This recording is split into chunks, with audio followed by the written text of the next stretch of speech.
Or I have to question, is having 3 martinis too much? Well, if you ask the question, that means it's probably too much.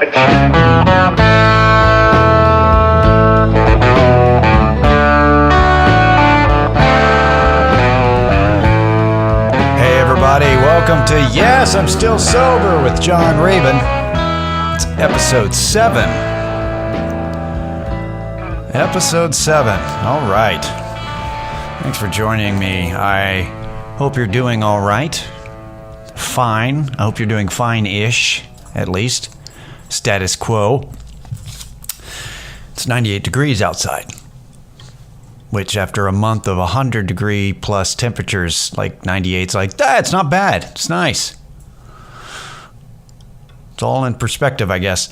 So, I've got a thing I'm going to do for today's episode, and I'll get to that in a second. But at work last week, one of the servers, this younger dude,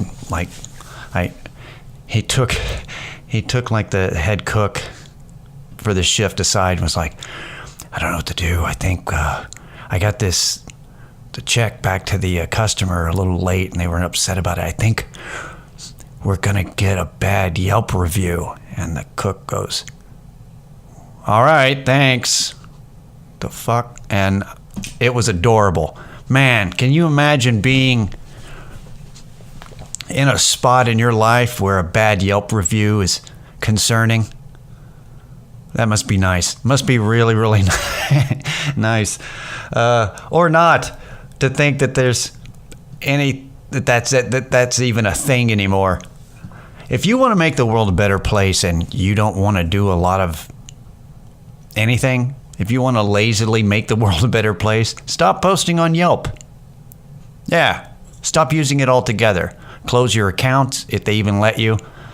Don't go on the website. You want to look at there places are getting reviewed on Facebook and Google anyway. You don't need those extorting pricks anymore. You quit using it as a move because something, mob mentality outrage. We're going to get them on Yelp. Fuck Yelp. Fuck that as a tactic. Anyway, forget them, man. I want to see them go down. And that would be that would be the best. So today, what I'd like to do is I would like to call this episode How I Eventually Finally at the Last Minute Got Sober. Because that's the most accurate way to describe it. And because I've told like bits and pieces on different interviews, different podcasts, different types of shows, but never really given a timeline, and I figure of all places to talk about it, this would be the place to do it. And so, in case you're curious, let me preface this with 2 things. First, I'm not recommending like I've said before, I'm not recommending my particular method of getting sober. I wouldn't recommend this to anybody, really. Number two, just because I like being honest. I like being able to say AA didn't work for me because I thought I was too smart for it.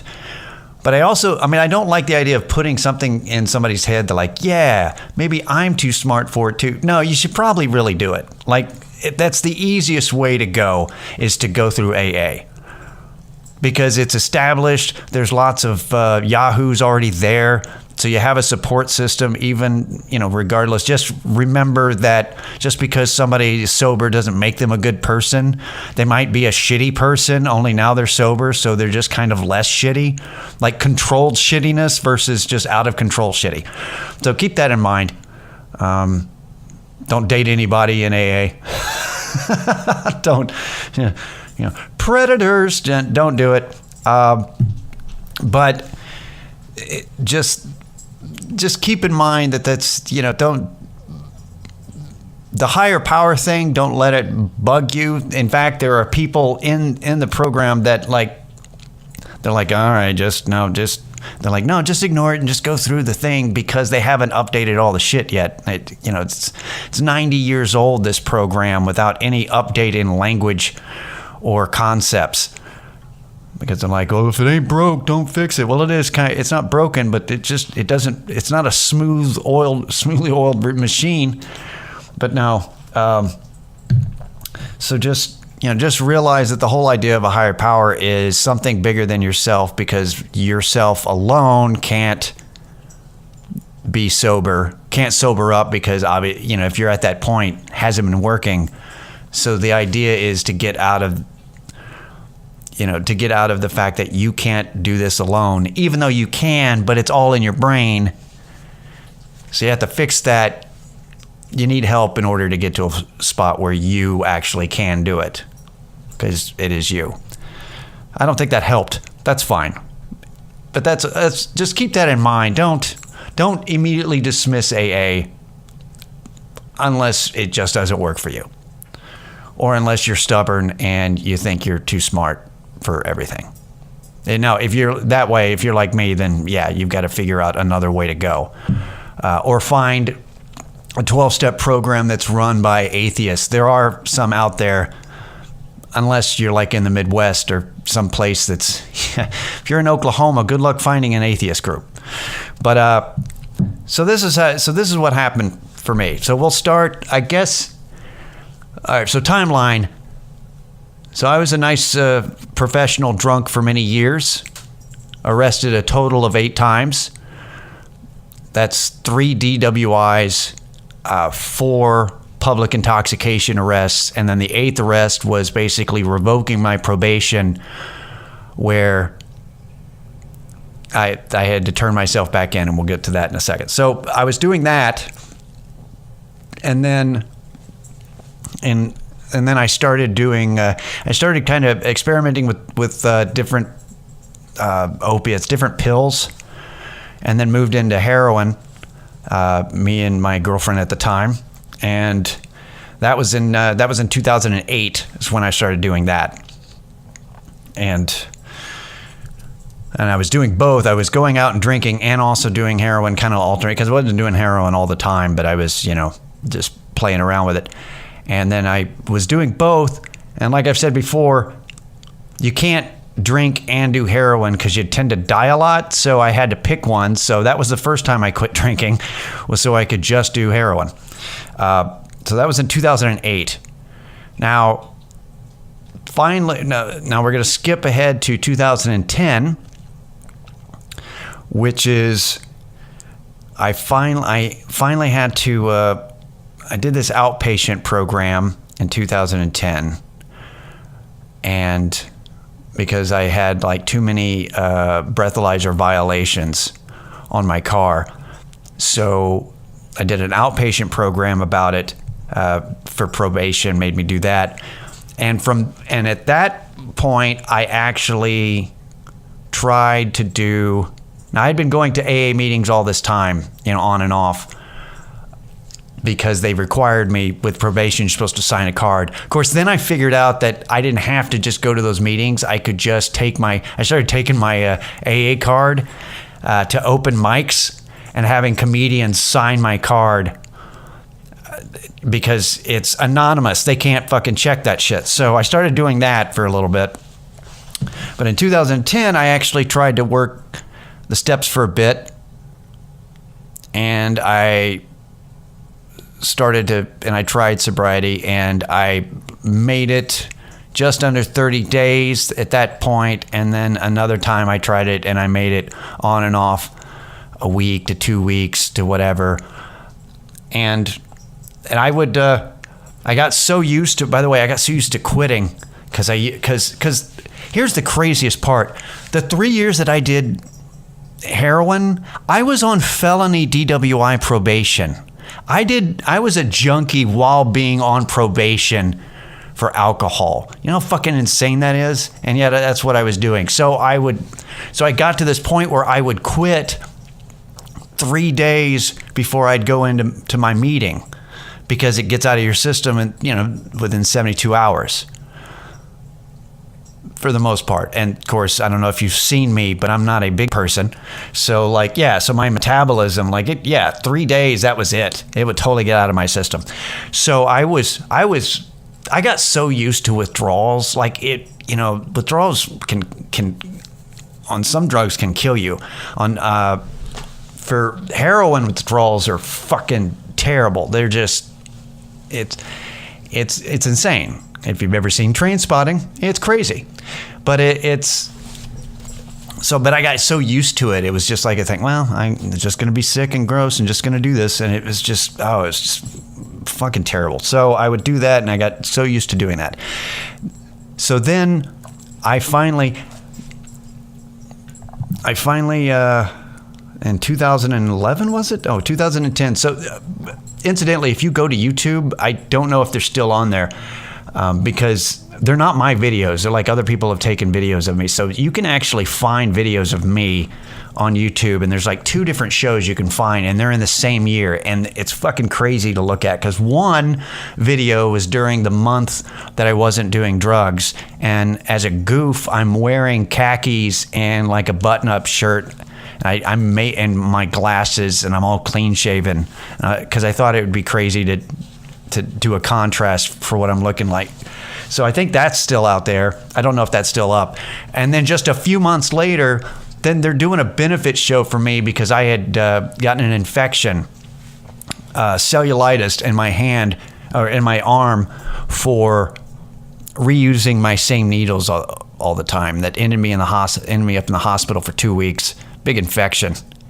And so I had all these hospital bills, and they did a fundraiser for me at the Velveeta Room.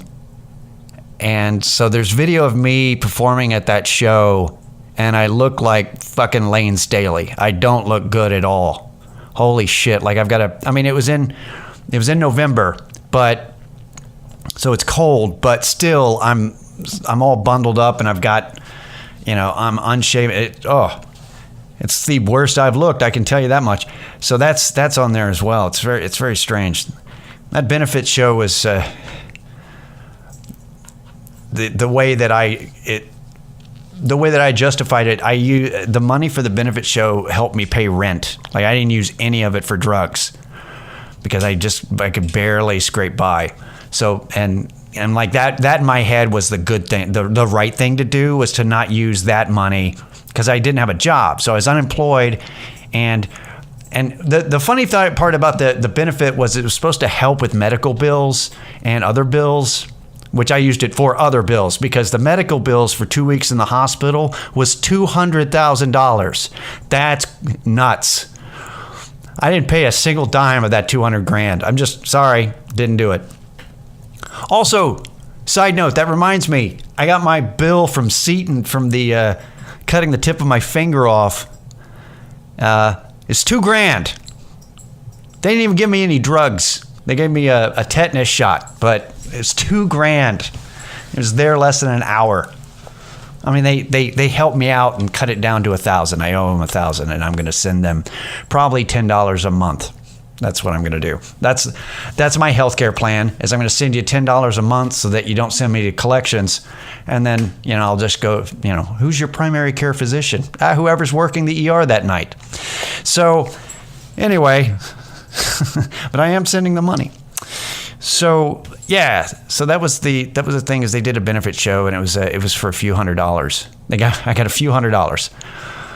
So it's a totally different world with people with their GoFundMes making thousands of dollars. My dog's sick, thousands of dollars. But, medical bills, in person, like a fundraiser in person, that's never. It was a different world back then, 2010. So, sorry, I'm getting off track here. Hang on first. All right, so because I was a strung out junkie, I couldn't get a job. I just wasn't able to. I was not able to interview well or even go to interviews. So I ended up finally bailing on Austin, and I went back and stayed at my dad's house in Seguin for a little bit. I did get a job at a coffee shop in Seguin, and I stayed there and was sober for 1 month until, on a whim, I decided I would go back to Austin, made contact with the dealer, and bought heroin, and came back and got high and OD'd. And I was ODing, and I've OD'd several times. The thing about an overdose, people usually think of an overdose when it ends up when people either die or they have to go to the hospital or be revived. That's not what an overdose is. If you take a drug and it makes you pass out, not nod off, but like you lose consciousness, because that's an overdose. And by that definition, over the 3 years of doing heroin, I OD'd a lot. Like, I don't have a number for you. But I've been revived a few times. And it sucked every single time. But I OD'd at my dad's house, and for some reason, because I was supposed to go to work, and my dad decided he'd give me a ride to work, even though it was only a few blocks, and he found me unresponsive, and my dad actually revived me, and then I ended up in the hospital. Then paramedics came. So that was one of those weird things where he never gave me a ride to work, but thought, I'll stop by and give him a ride to work, and brought me back. So it was at that point that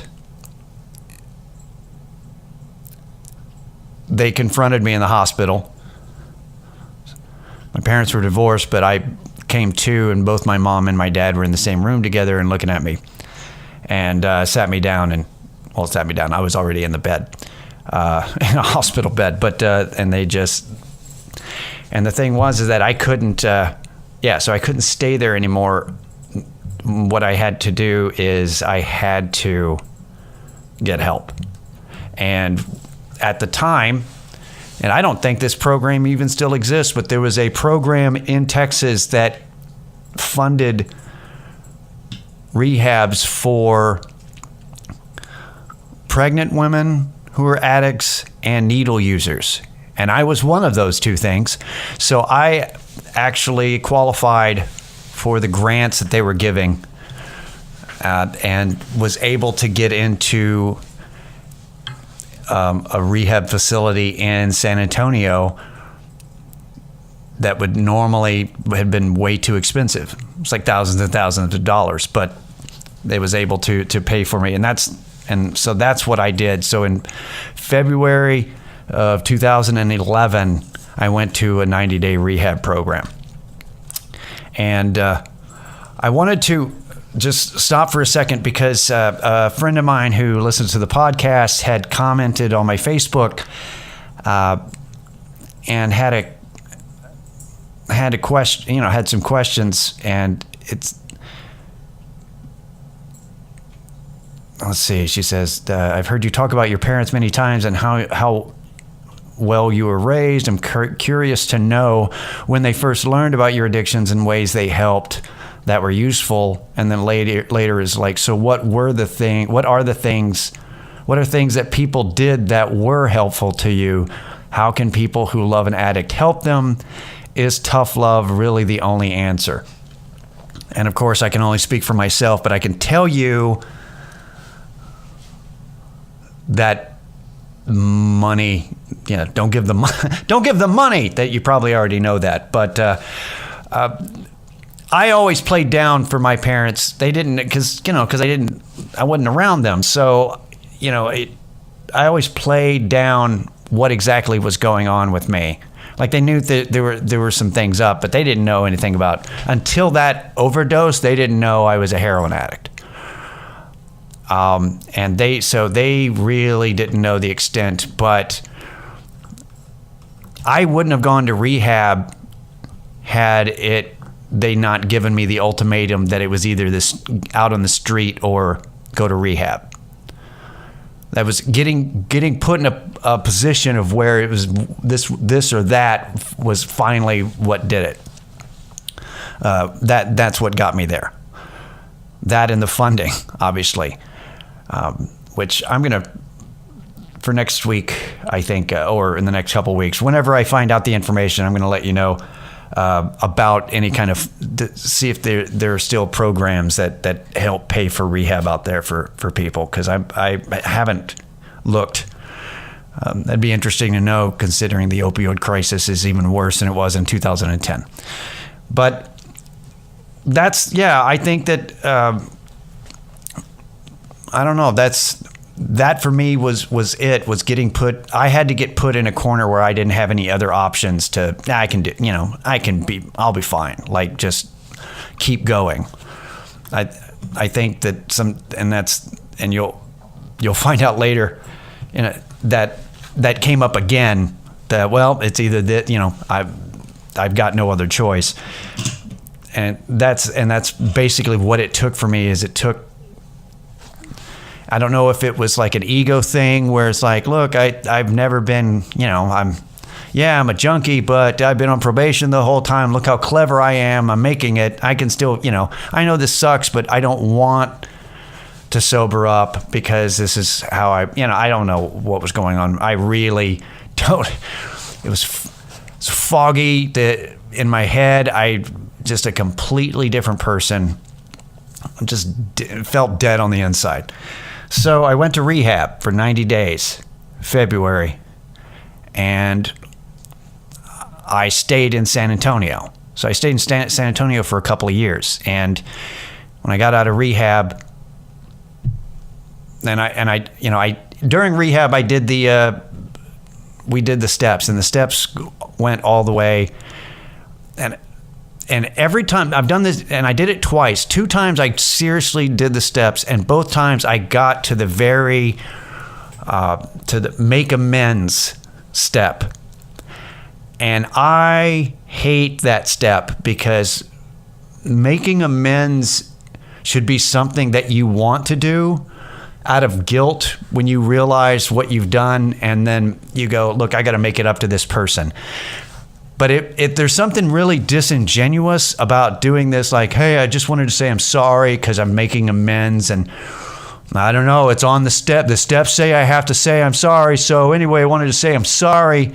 It's disingenuous, man. It just doesn't feel right. So I never went past the steps past that point, because it just like, look, I'm going to make things better, when I can, versus doing it because it's like, well, this is what the instructions say. It just didn't feel right. So rehab worked for me in that it helped me quit heroin.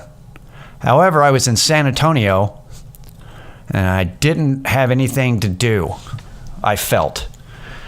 So I eventually started drinking again. Because, well, at least it's drinking this time. That was kind of my thought process, is like, well, it's drinking. It's not the same. So, and if you've ever been in San Antonio, like we say in Austin that, this is a heavy drinking city. It is, but in San Antonio, that's the only thing to really do. Like Austin, you've got other things. There's lots of activities. You don't have to drink to do those activities. We do, but there's lots of activities. In San Antonio, there's just way less of all that shit to do and just as much drinking. Drinking's more of a, look, we've got things that we might be able to do while we drink. So it was just, yeah. And that's when I started washing dishes, because I couldn't find a job. And I wasn't good at interviews, because I had realized up to this point in my life, 30 plus years, almost 40 years of my life, I've never gotten a job because of an interview. I got a job because of knowing somebody. And so I just was terrible at interviews until I walked into Trade Trattoria in San Antonio. And for the dish position, and there was a guy right before me. I was waiting for him to get done with the interview, and his interview, he had experience with dishwashing, but he couldn't start till the next day. He's like, I can't start today, but I could start tomorrow. And I'm like, all right, thank you. And I walk in for my interview. The guy goes, can you start today? I went, yeah. All right, you're hired. End of interview. That was it. Oh, so I started washing dishes and I sucked at it. Kicked my ass for 2 days in a row. I was terrible. And I finally, I had guys that were jumping in the dish pit to help me and kind of watching them. And they were, no, you don't have to spend too long scrubbing. You're not at home washing dishes. This is some, this is a big machine. You just got to get this stuff off, and it's all about speed and I finally figured it out after day 3, and then I've been washing dishes ever since because I fucking love the job. But I was working around restaurant people, and it's just booze is around. You drink. That's what you do. Everybody gets off work, you go drink. And so that's what I did. I started drinking, and I was fine for a while.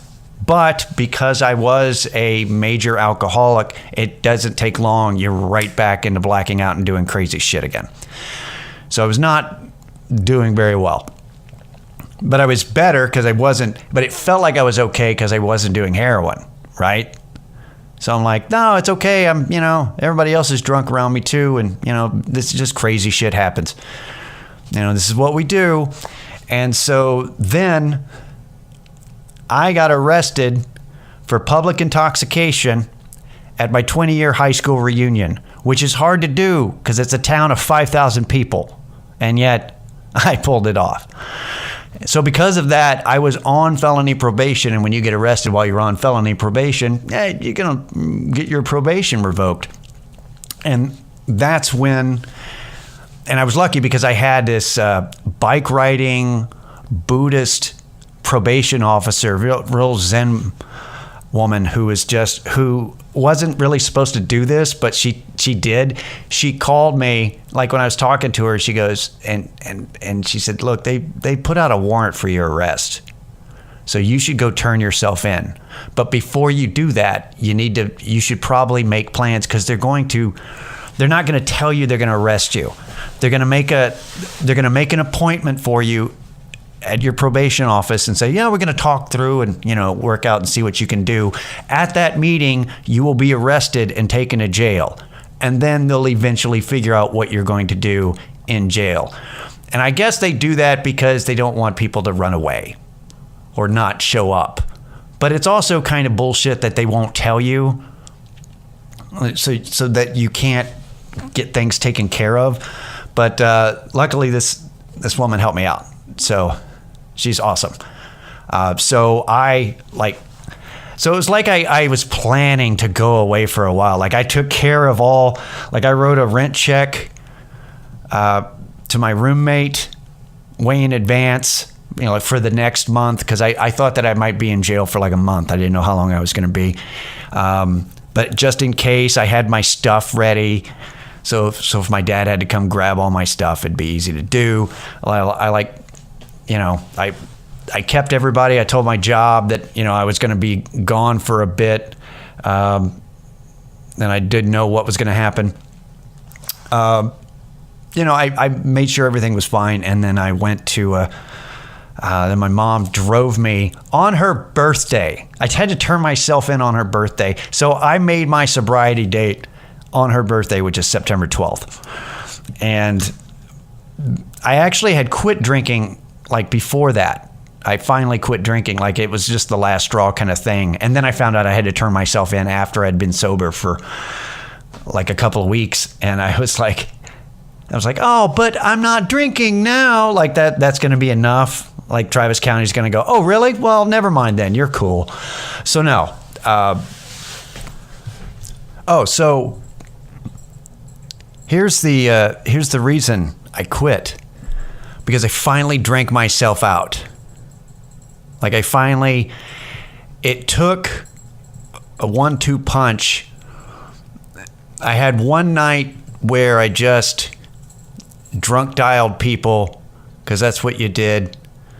Still, texting hadn't really taken over, so I was still drunk dialing a little bit, and I saw like the list of a couple of drunk dialing friends and talking to people at 2 a.m. and a bunch of other dumb shit, and it was just I was like, all right, you know what, I'm done. This is too, and it was just one looking at my call list and not remembering it and looking at it going, oh man, like I could delete, and then immediately deleting the records of who I call. See, it's no longer a thing. That didn't happen. But it sat on me, and then that very next day, and then that day I had gone to the bar that I liked, and I was having a beer, and I was just kind of looking at it going, no. And I didn't even finish the beer. That was it. I went home, and I was thinking about it going, this is it. I'm done. That's no more. And I drank myself out. That's, 39 years old. That was enough. I think I was 38 at the time. 39. Yeah, 2012. So that was, just right before I turned 39. So I just realized, I was like, no, I've had enough. Now, had I not gone to jail, I don't know how long I would have kept that up. So my mom takes me on her birthday. So that's the thing, is that my sobriety date on her birthday every year is like, happy birthday. I'm now 5 years sober. Happy birthday. I'm now going to be 6 years sober this year. So I go, and sure enough, just like my probation officer in San Antonio had told me, I walk into the office, and they're like, no, have a seat and let's talk. So I start going through the motions of explaining what happened about the PI arrest and how I'd like to make it right and all this other stuff. And then I hear them come down the hall, and it's 2 Travis County sheriffs, and they come in and it's like, can you stand up, please? And I stood up and I went, took you guys long enough. God. And the probation officer that was like listening to me kind of looked at me, and yeah, I know this. I knew this was going to happen. That was the look I gave her. And so they handcuffed me and took me away.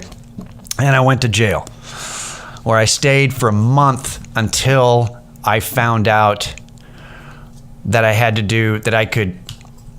what I could do to fix everything, or what my punishment or whatever, instead of going to jail for a couple of years or whatever, for violating felony probation, I would do the SMART program, which I don't know what SMART stands for still.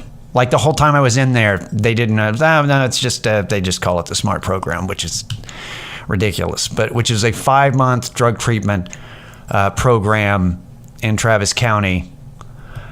And it's jail light is what it was. It was like you didn't have guards. The doors weren't locked, but if you left, it was an automatic felony. You get automatic felony charge if you left. So you basically slept in glorified closets for, and you had 6 people in a glorified closet with a TV. So I basically spent 6 months in Travis County custody. 6 months locked up. Now, in that program, I developed, because I was in the right mindset, because I went to jail, and I'd been sober, and I knew that I was going to work on myself. So I like kept a journal, and I have no idea where that is. It'd be interesting to read it now. And I just started reading books, and the books in jail are never good, except that it's like all the, it's like all the Dan Brown books, just, but Da Vinci Code and all that shit. And it's like, have you read Dan Brown novels? Yeah, I went to jail.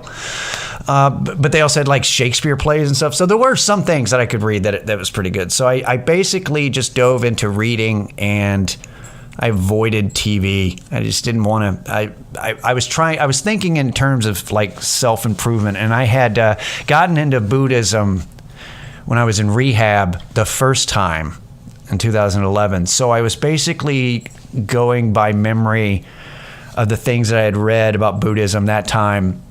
And I was thinking about that and trying to figure out how to apply that every day in jail.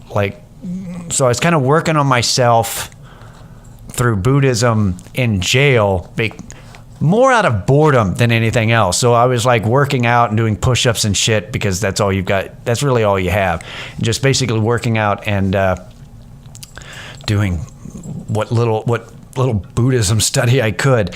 And then I went to the SMART program, which was different because in the SMART program, you could have your own books. And so the first thing that I did was have my dad sent me my copy of Fight Club because I had, there was something in my head. I had made a joke about how everybody in AA just sounds, they say the same sayings over and over again. Keep coming back. It works if you work it one day at a time. And they would say those things, principles over personalities. And then I would want to reply back with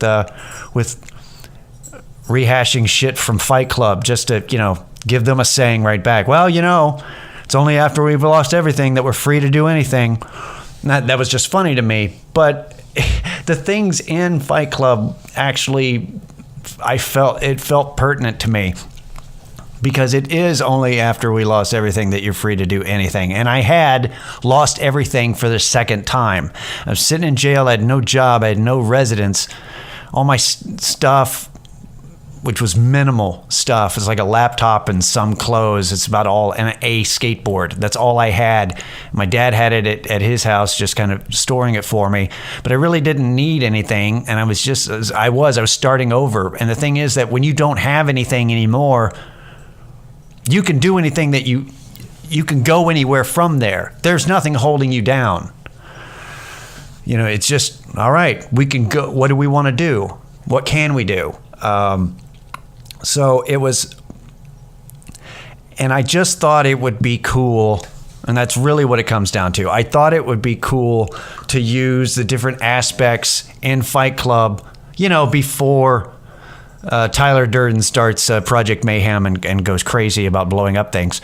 But before that, it's just the concepts of, getting out of materialism and, just the day-to-day, and then I just like that a lot. And there was a section of books that the SMART program had, and we were required to read like 3 of them. Like everybody had to read at least 3 or 4 of these books. And the most popular book, because it was the thinnest one, the one with the least amount of pages, was Don Miguel Ruiz's, Don Miguel? Is that right? Yes, Don Miguel Ruiz's The 4 Agreements. And so, everybody's like, oh man, that book's great.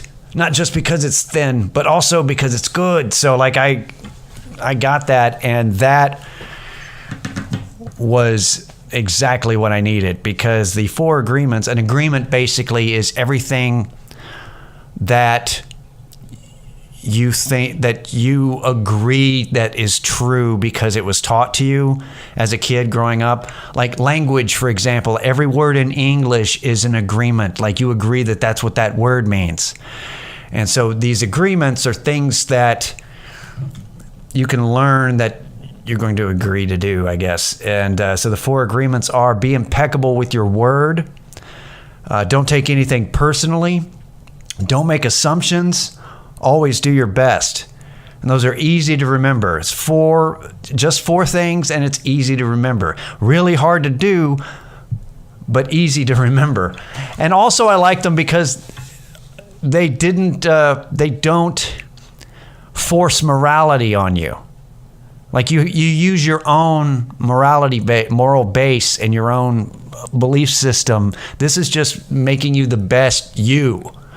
You're not trying to convert into any kind of weird thing. It was just so those were so I used those along with the concepts in Fight Club as my base to making myself better and changing the way that I think, because that's really what it is. It's changing thought patterns from your junkie thinking and how everything's an angle and where you're kind of a grifter, and instead of looking at everything as an angle and looking at how do I get something out of this, you change your thought process into something a little bit more productive, and just break out of those cycles of that thought. And that's what you do. And so since I didn't have anything to do for 6 months and 5 months in that program other than these things, I just kept my head down and like worked on trying to change my thought process. And then actually, reading all the stuff, doing all the exercise that they had, and in the different programs and the different like group sessions and group therapy and all that stuff, where you like talk it out and really participating, because we didn't have anything else to do. You might as well participate.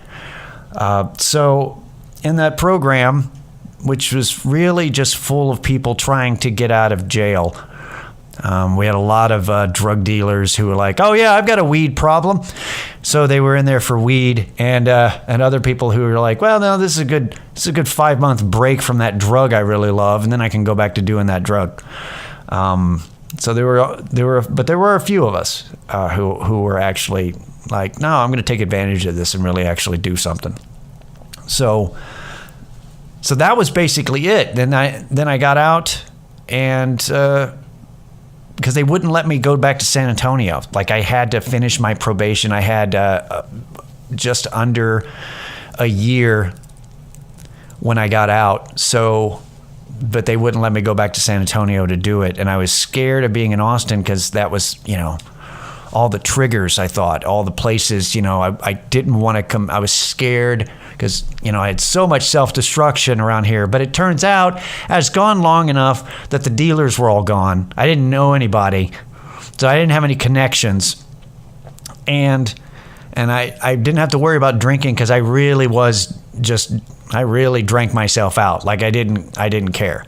I was like, nah, the bars I liked had changed. All the people had changed. Like, it's, the bar stays 22, man. It just keeps going. Your drinking buddies have families now. They all moved on. So it was easier than I thought. It wasn't a big deal at all. And and then it turned out the biggest thing though for me was when I found out that I could actually do stand-up comedy, and I could hang out with comedians and go to clubs and go to different shows. Because all it is you do the show, people don't get wasted early on. They get wasted afterwards. And so that was the thing, is I just left. I wouldn't hang out not because I was afraid that I was and it really, it wasn't as so much being tempted as if I stayed around too long, people started annoying the shit out of me because they were drunk or stoned or something. And I just like, well, I don't have the tolerance to put up with you, because I'm completely aware of my surroundings and sober as fuck. So I need to go, because I am so irritated right now. So that's really what I did. And you know what? So that's basically how I eventually sobered up. I finally did it. It's really tough, because you're weird, because you're socially awkward, and you've got social anxiety that you didn't have before because you're completely sober. And every day, I isolated a lot. Every day got a little bit better, I guess. I got less weird every year. I think it took, after about 3 years of being sober, I was finally able to talk to people, small talk, without going, oh, I hate small talk, like just really hating talking about bullshit. to where it's like, no, I actually like this. Especially now with the political climate, like I said a couple episodes before. Yeah, I love small talk now. I'm like, oh shit, meaningless conversation. Yeah, let's talk about some shit that doesn't mean anything. That has no effect on the world.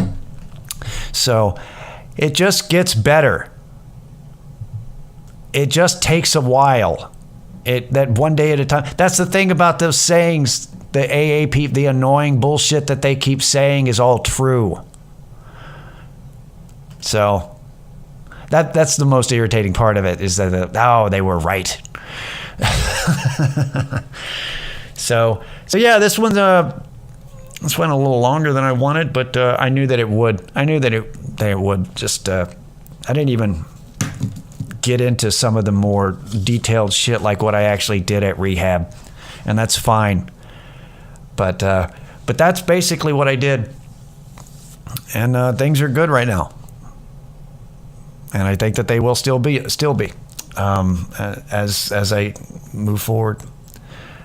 Wow, I am completely out of shit to say. All right, man. Well, thank you guys. Thank you for letting me just talk that out and lay that out there. I hope you found it beneficial. If you have any questions about this, and like serious questions you can email me at stillsoberpod@gmail.com, or even my personal email, the smokepuppet@gmail.com. Either one of those.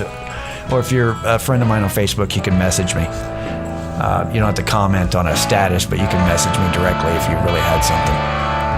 But I appreciate it, you guys. I'll see you next week. This has been Yes, I'm Still Sober, and I am. I'm John Raven. Bye. Red wine, a little smoke, a whole lot of loving.